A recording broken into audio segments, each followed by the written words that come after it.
오늘 하나님께서 우리에게 주시는 말씀은 마가복음 14장 43절에서 52절까지의 말씀입니다. 가지고 계신 신약 성경 81면이 되겠습니다. 허락하신 말씀 교독하겠습니다. 예수께서 말씀하실 때에 곧 12 중에 하나인 유다가 왔는데 대제사장들과 서기관들과 장로들에게서 파송된 무리가 검과 뭉치를 가지고 그와 함께 하였더라. 예수를 파는 자가 이미 그들과 군노를 짜 이르되 내가 입맞추는 자가 그이니 그를 잡아 단단히 끌어가라 하였는지라. 이에 와서 곧 예수께 나와 랍비어 하고 입을 맞추니 그들이 예수께 손을 대어 잡거늘 곁에 서 있는 자 중에 한 사람이 칼을 빼어 대제사장의 종을 쳐 그 귀를 떨어뜨리니라. 예수께서 무리에게 말씀하여 이르시되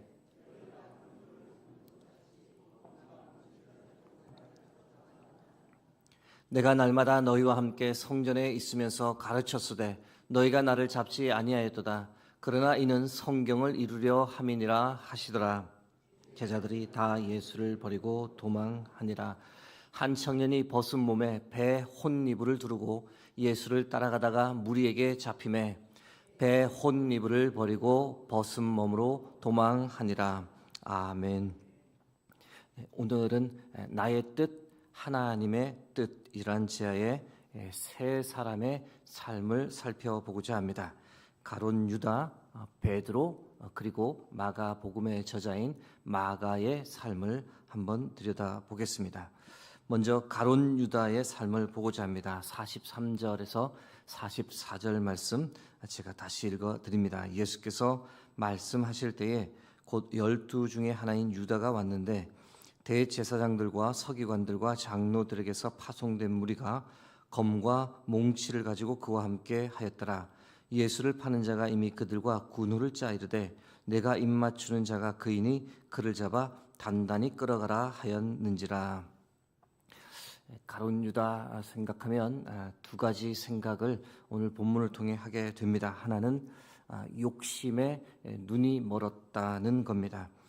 은 30세겔, 오늘날로 환산하면 약 1200만 원 정도 되는 돈 때문이었는데 그 돈에 대한 욕심 때문에 자신이 무슨 짓을 하는지도 모른 채 예수님을 팔아 넘겼습니다.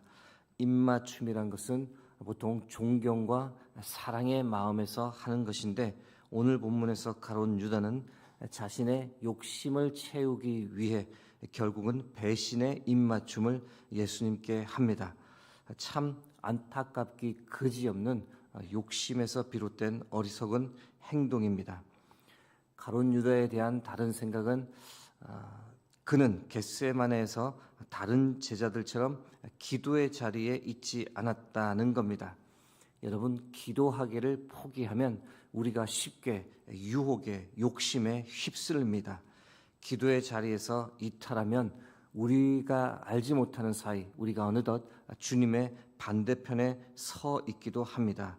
우리가 살면서 자주 경험하는 영적 원리입니다. 가룟 유다에 관한 두 가지 생각에서 두 가지 교훈을 한번 정리해 봅니다. 가룟 유다를 생각할 때 우리의 삶, 욕심을 내어서는 안 된다는 겁니다. 야고보서 1장 14절에서 15절 말씀입니다.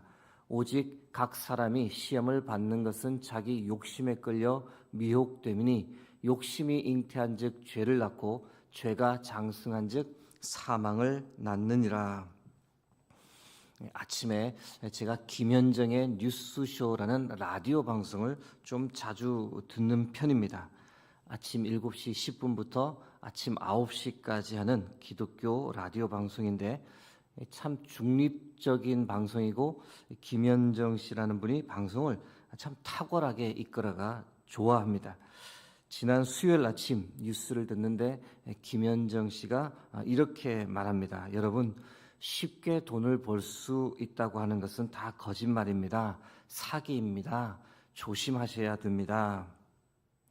사기를 당한 젊은 부부 소식을 전하다 김현정 씨가 다소 흥분하며 이 라디오에서 외친 소리입니다. 여러분, 가장 나쁜 것은 사기를 치는 사기꾼들입니다. 얼마나 지능적인지 모릅니다. 저도 뉴스를 듣다 보면 저라도 저렇게 하면은 당하겠다라는 생각이 들 정도입니다. 그런데 종종 이것이 자신의 지나친 욕심 때문에 사기를 당하는 경우가 있습니다. 이렇게 투자하면 큰 수익률을 준다는 말에 욕심이 좀 발동하고 있는 돈 없는 돈 다 끌어모아서 투자를 했는데 얼마 뒤 사기꾼이 감쪽같이 사라져 버리는 거죠. 욕심에 끌려 살아가는 참 우리의 연약함을 아는 이 사기꾼들의 사기 수법입니다. 여러분, 너무 욕심에 끌려 살지 마시고 내가 수고한 만큼의 대가를 정당하게 받고 사는 삶에 더 충실하시기를 간절히 바랍니다. 가룟 유다의 삶에서 배울 수 있는 두 번째는 기도의 자리를 지켜야 한다라는 겁니다. 여러분, 기도가 무너지면 삶이 무너집니다. 이것을 우리가 명심할 필요가 있습니다. 졸더라도 예수님 곁에서 머물며 기도해야 하는데 우리가 주님 곁에 머물기를 포기하고 기도하기를 포기하면 세상의 유혹에 넘어지는 것은 시간 문제입니다. 기도는 참 신비한 겁니다. 기도는 주로 우리가 무엇인가를 간구하기 위해 주님 앞에 나오는 시간인데, 그런데 기도를 참 바르게 정직하게 하다 보면 어떤 현상이 일어날까요? 기도하는 내 자신이 변화되는 겁니다. 내가 변화되는 시간이 바로 기도입니다. 여러분, 교회를 다니는데 사람이 바뀌지 않는 경우가 있습니다. 이유가 무엇일까요? 교회 생활을 자신이 원하는 것을 얻는 수단으로 생각하기 때문에 사람이 변화하지 않는 겁니다. 하나님께 늘 자신이 원하는 것을 이루어 달라고만 간구할 때, 어떻게든 하나님을 설득해 보려고만 할 때, 설득이 잘 안 되면 때로 협박까지 하게 되면 이러다가 교회를 떠나게 되는 겁니다. 이런 모습은 무속신앙과 별반 다르지 않습니다. 여러분, 우리가 신앙생활을 하는 것은 우리의 바람을 하나님께서 들어주시기를 바라는 마음으로 하기보다 오히려 우리가 하나님께서 원하시는 대로 변화되기 위해 신앙생활을 하는 겁니다. 이것을 성경은 중생 또는 거듭남이라고 표현합니다. 사랑하는 성도 여러분, 기도를 통해 바른 생각, 바른 방향을 가질 수 있기를 바랍니다. 때로는 기도를 통해 성령께서 나의 잘못, 나의 연약함을 조명해 주실 때 회개하고 변화될 수 있기를 바랍니다. 기도는 내 뜻을 관철시키기 위해 하는 것이 아니라 내 뜻을 굽히게 해달라고 간구하는 것이 바로 기도입니다. 내 뜻을 포기하고 하나님의 뜻을 행하게 해달라고, 그런 실천의 의지와 능력을 간구하는 것이 바로 기도인 줄 믿습니다. 사랑하는 성도 여러분, 예수님께서 겟세마네에서 기도하시며 마지막에는 십자가 죽음을 원하시는 하나님 아버지의 뜻을 그대로 수용하고 받아들이기로 결정하셨던 것처럼 우리 역시 기도의 자리를 사모하고 나아가되 내가 변화되고 기도를 통해 나의 뜻이 아닌 하나님의 뜻을 받아들이고 그것을 삶에서 실천해가는 저와 여러분이 되길 주의 이름으로 축복합니다. 이제는 베드로에 관해 잠깐 살펴보고자 합니다. 47절 말씀 보겠습니다. 곁에 서 있는 자 중에 한 사람이 칼을 빼어 대제사장의 종을 쳐 그 귀를 떨어뜨리니라. 마가복음에는 칼을 빼든 사람이 누구인지를 밝히지 않습니다. 그런데 요한복음은 이 사람이 베드로라고 말합니다. 요한복음 18장 10절에서 11절 말씀입니다. 이에 시몬 베드로가 칼을 가졌는데 그것을 빼어 대제사장의 종을 쳐서 오른편 귀를 베어버리니 그 종의 이름은 말고라. 예수께서 베드로더러 이르시되 칼을 칼집에 꽂으라. 아버지께서 주신 잔을 내가 마시지 아니하겠느냐 하시니라. 이때 베드로의 심정이 과연 어땠을까요? 베드로는 이때까지만 해도 예수님에 관한 철저한 신념을 가지고 있었습니다. 이 분은 유대 민족을 구하실 분이다 확고히 믿었습니다. 예수님을 향한 베드로의 헌신 역시 자신의 신념에서 비롯된 행동이었습니다. 그런데 지금 자신의 신념이 큰 위협을 받는 순간이 오자 드디어 어떻게 했습니까? 칼을 빼들었습니다. 그것도 로마에 의해서가 아니라 같은 동족인 유대인들에 의해 예수님께서 체포되려고 하는 순간 자신의 신념을 따라 품에 품고 있던 칼을 빼들어 대제사장의 종의 귀를 쳤습니다. 예수님을 지키기 위한 행동으로 보이지만 실상은 자신의 신념을 지키기 위한 행동이었습니다. 베드로는 나의 신념, 나의 뜻, 나의 방법을 따라 행동했습니다. 반면 예수님의 심정은 어떠했을까요? 예수님은 방금 전 겟세마네에서 자신의 바람, 자신의 방법을 기도를 통해 다 내려놓았습니다. 아버지의 뜻, 아버지의 방법을 따르겠다고 결심하며 기도를 마쳤습니다. 그랬더니 죽음을 두려워하던 예수님의 모습은 온데간데 없고 당당하게 자신을 잡으러 온 사람을 맞이했습니다. 이 모든 것은 성경을 이루기 위함이다. 아버지 하나님의 뜻이다라고 말씀하시며 모든 상황을 묵묵히 다 받아들이셨습니다. 예수님은 하나님의 뜻과 하나님의 방법을 따라가며 침착하셨고 평정심을 잃지 않았습니다.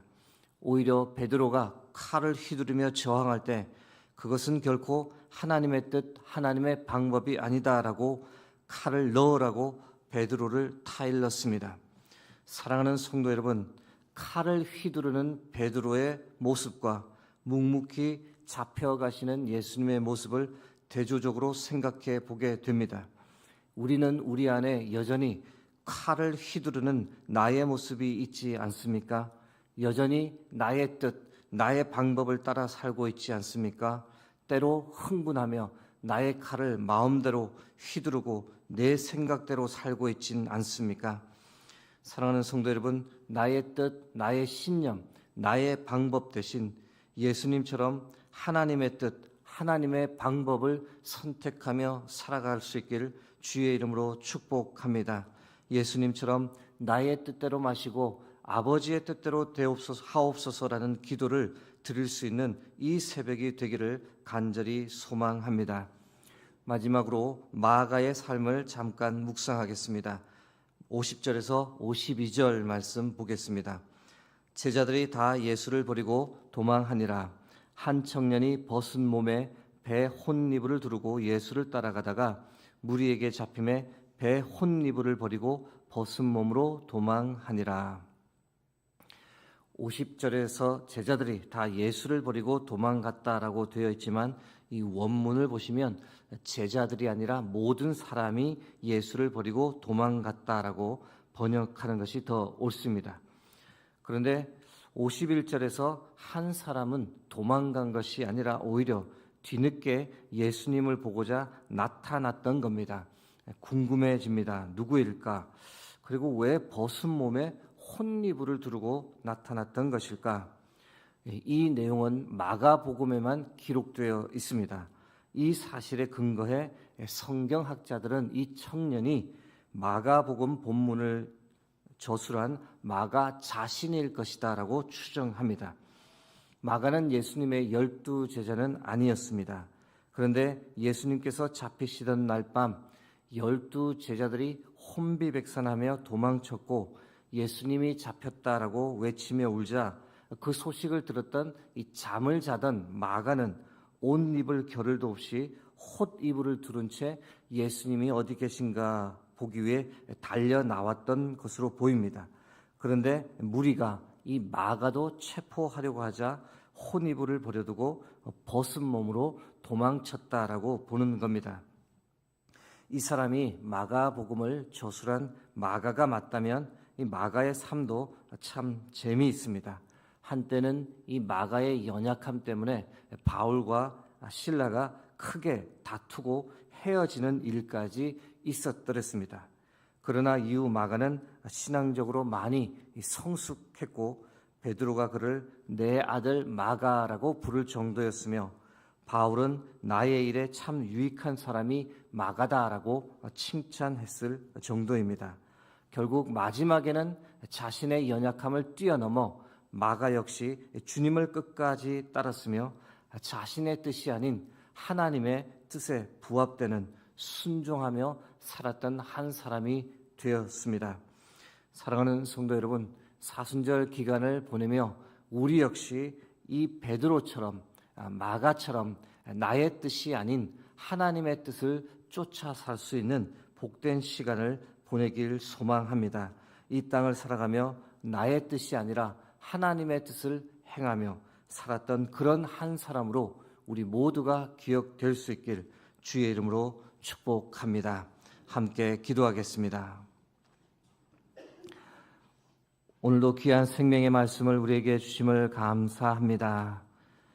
하나님, 이 새벽에 나의 뜻을 주께 아뢰며 관철시키려는 우리의 자세를 내려놓고 나를 향한 하나님의 뜻이 무엇인지, 하나님께서 내가 어떻게 살기를 바라시는지 그 질문을 아무리 무겁더라도 주님께 아뢰며 나아갈 수 있는 복된 하루를 허락하여 주옵소서.